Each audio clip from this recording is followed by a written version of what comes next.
Kechiring Sadir. Men teh bu to'g'riliq o'ylab baxmadim. Men kasbda natija qozonmag'ichilik bu ishlar to'g'riliq xiyol qilsam bo'lmaydi. Jiq vaqtingizni olmayman Mehray. Faqat birdan paranglashsaqli bo'ldi. Undaq demang Mehray.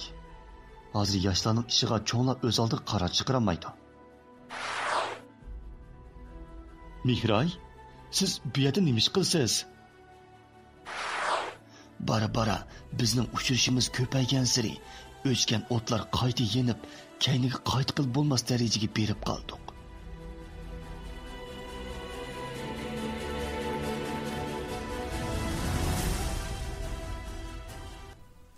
Yettinchi qism. Putishgan bilan Mehray unimizni bekoda. Men yana uning ishlagan yeriga uni izlab bordim. Va ishdan tushguncha darvoza oldida saqlab turdim. Ishdan tushadigan vaqt bo'lganda Mehray chiqib keldi. Va meni ko'rib villada qizardi-da, asta oldimga keldi. Yaxshimsiz, Mehray? Qandaqroq turyapsiz? Dedim men aktivlik bilan. Yaxshi, o'zingizchi? Javob berdi Mehray yerdan beshni ko'tarmay. Bugun ikkimiz almashib qolgandek qilardik. Men aksicha uningga qarab turib gap qilsam, u yerdan beshni ko'tarmay turib javob beradi. Mang'ach paranglashayli Mehray. Dedim men mototsiklni o'taldirg'ach. Mehraymo toksikletni elib keldi. Ikkimiz ikki mototsiklda bo'lg'achqa paranglashga absiz. Shunlashqa Mehrayning uyiga oz qolganda suvlar eqib turgan bir o'stang bor bo'lib, shu yerga kelgan vaqtda mototsiklni to'xtatdi. Mehraymo kaynimdan yondashib kelib to'xtadi va savol nazari bilan men qaradi. Jiq vaqtingizni olmayman Mehray. Faqat birdan paranglashsaqli bo'ldi. Dedim men o'tinish talab bo'lsa-da. Bo'ladi. Hech qisi yo'q. Nima demoqchi bo'lganingizni tushunib turibdiman. Cho'nglar bir qarorga kelib bo'lgandan keyin men nima deyalayman? Dedi Mehray yerdan beshni ko'tarmay turib. Undaq demang Mehray. Hozir yoshlarning ishiga cho'nglar o'z oldiga qaror chiqarolmaydi. Agar siz norozi bo'lib qolsangiz, men saqlasam bo'ladi. Qanchalik saqlasam men rozi. Toki siz meni tushunguncha. Sizdan boshqa hech kimga qarg'im yo'q. Dedim men qo'limni ko'ksimga qo'yib turib. Sizlar o'g'illarga bosh shundoq deysizlar. Vaqt o'zargan sari zerikib ko'zinglarga set ko'ringanda o'zinglar bilgan qilasizlar. Dedi Mehray tumishqini ushlab turib. Uning bu turqi ko'zimga boshqacha o'moq ko'rinib ketdi. Yo'q Mehray, men hargiz undaq qilmayman. Bir umr sizni qadrlab baxtli qilaman. Agar siz qo'shilsangiz. Men o'zimni dunyoda eng baxtli odam deb o'ylaydim. Mening bu gaplarim Mehrayga ta'sir qildimi qandaq?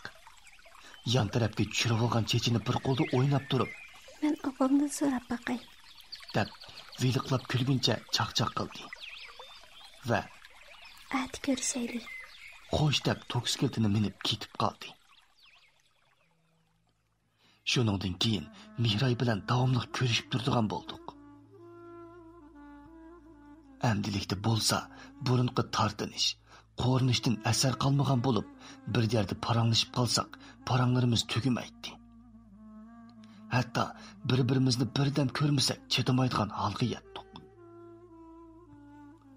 Cho'nglarmi maslahatlashib, bu qitimqi so'lsini oyoqlashtirib bo'lgandan keyin ko'zda to'yimizni qilib qo'ydigan bo'ldi. Bu gaplarni anglab, beshim ko'kka yetgandek bo'ldi. Xushalliqimni til bilan tasvirlab berolmaydim. Xiyollar ilkida mast bo'lardim. Lekin bu xushalliqimning shuncha tezla to'zg'oqdek to'zib ketishini o'ylamabdiman. Dadam bilan Kerem akaning qilayotgan hamkorlik tijorati, meva-cheva tijorati bo'lib, bu yerdan ho'l mevalarni yig'ib ichkirga yo'tkaydi. Bu qitim ular necha mashina meva chivlarni besib ichkiriga ketgan bo'lib, nima sabab bo'ldikin tang aytavur. Yo'l yiroq, havo issiq bo'lg'achqimi, bordigan manzilga berib bo'lguncha meva chivlar sesib ketgan edi. Sherikchilik, yerikchilik degandek ziyon hamma odamga ochiq bo'lg'achqa, dadam bilan Kerem akaning o'rtasida ixtilof paydo bo'lib qoldi. Hatto ular bir-biriga mush ko'tirishib, sotqa tushib arz qilishqidek holga tushib qolgan edi. Mihray bilan ikkimiz bo'lsak, nima qilarimizni bilolmay, men dadamga xizmat ishlasam, Mihray dadasiga xizmat ishlash orqali bu ishlarni hal qilmoqchi bo'lsakmi, mumkin bo'lmadi. Shundoq yaqin al og'inilar raqibga aylangan edi. Mihrayning dadasi Mihrayning yig'lab yalvurishiga qaramay, qo'shni noydagi bir tijoratchi og'inisining o'g'li bilan to'yni qilibatdi. Men bu reallikni faqat qabul qilolmadim. Dadam bo'lsa, o'g'lim, men sana oshu Mihraydan kelishimg'ida qiz boldim birini elib beraman degan bo'lsa-mu, mening faqat ra'yim yo'q edi. Lekin dadam bilan opamning qayta yalvurishlari va tarbiya ishlashlari orqali endi Mihray bilan ikkimizning ishning mumkin bo'lmaydiganligiga tan berib, ularning fikriga qo'shildim. Sening opang bilan bir qitimli ko'rishdik. Qolgan ishlarni bo'lsa, cho'nglar o'zlari kelish orqali to'yimizni qilib qo'ydi. Opang bo'lsa mehribon, muloyim, uy ishiga pishiq bo'lib, mening sizg'an siziqimdan chiqmaydi. O'zi tarbiya ko'rgan bo'lg'achqa, har qanday ishda mendan maslahat so'raydi. Shunday qilib, o'ziniga qolmayla, ko'nglimdagi Mihrayning o'rnini opam egallab bo'ldi. Biz to'y qilib necha yildan keyin dadam kasal sababidan tugab ketdi. Opamni xuddi dadamga chidamagandekla o'ziniga qolmay bizni tashlab mangulik ketib qoldi. Ota-onamdan keyin qolgandan keyin men dadamning kasbiga varislik qilib tijorat bilan shug'ullandim. Tijoratim shundoq ro'noq topgan chog'lar edi.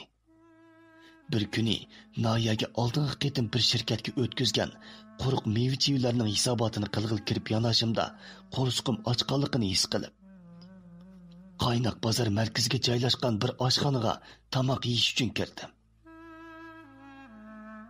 Bir jo'zga kelib o'ltirib turishimga kutkuchi qiz bir chaynak choy bilan piyola ko'tarib keldi. Sizga nima tomoq qilib bersak bo'ladiki? Dedi u piyolaga choy qo'ygach. Bu tonish ovozdan cho'chib ketdim va beshimni ko'tarib qarab, menga ajablanish ilkida qarab turgan Mihrayni ko'rdim. Mihray, siz bu yerda nima ish qilsiz? Dedim men hayronlik bilan. Sadir, bu sizmi? Qanaq ahvolingiz? Yaxshidiryapsiz? Cho'nglar salomatmi? Deb so'radi Mihray mening savolimga javob berishning o'rniga. Oshxona xo'jayinining varqirishi bilan mening savolimni javobsiz qoldi. Xo'sh, boshqa kuni ko'rishaylik. Mihray kayniga qarab qo'yib ketib qoldi.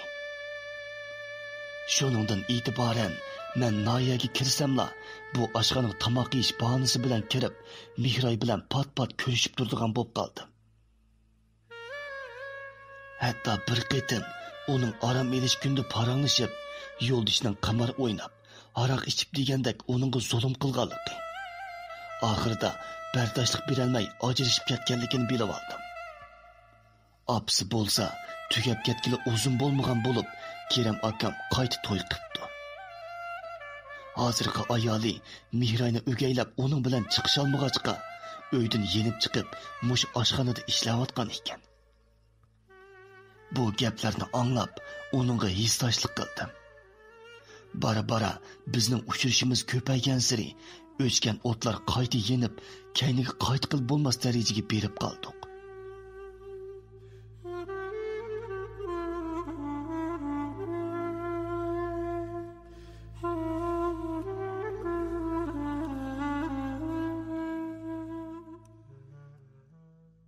7-qism tugidi.